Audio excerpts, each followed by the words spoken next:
নমস্কাৰ।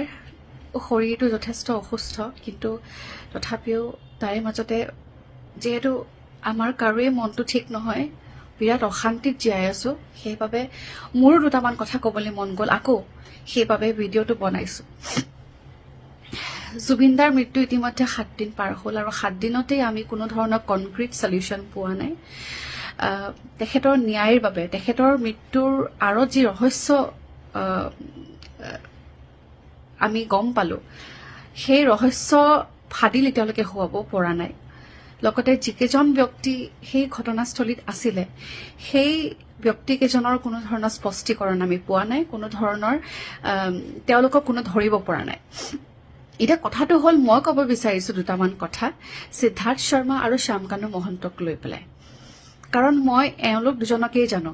বাকী তাত থকা ছিংগাপুৰৰ যিকেইজন অসম এছ'চিয়েশ্যনৰ লোক আছিলে, তেওঁলোকৰ কথাটো মই নকওঁৱেই, কাৰণ তেওঁলোকতো ইমান দিনে নিমাত হৈ আছে। কিয় নিমাত হৈ আছে মই নাজানো, মোৰ কোনো আইডিয়াই নাই। আচলতে ইমান ডাঙৰ ঘটনা ঘটি গ'ল, কিন্তু তেওঁলোকৰ মাতেই নাই। যা হওক, প্ৰথমতে আহোঁ সিদ্ধাৰ্থ শৰ্মাৰ ওচৰত।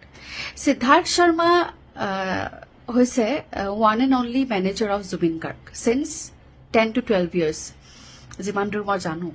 তেখেতক প্ৰথম সাক্ষাৎ হৈছিলে মোৰ 2015 চনত, আৰু তেতিয়াৰে পৰাই এতিয়া যেনেকৈ চৰ্চা চলি আছে তেখেত এগৰাকী অভদ্ৰ অসভ্য মানুহ, তাত মোৰ কোনো ধৰণৰ আচলতে ডিনায়েল নাই। তেখেত সঁচাকৈয়ে এজন অভদ্ৰ মানুহ, কোনো ধৰণৰ ব্যৱহাৰ তেওঁ নাজানে।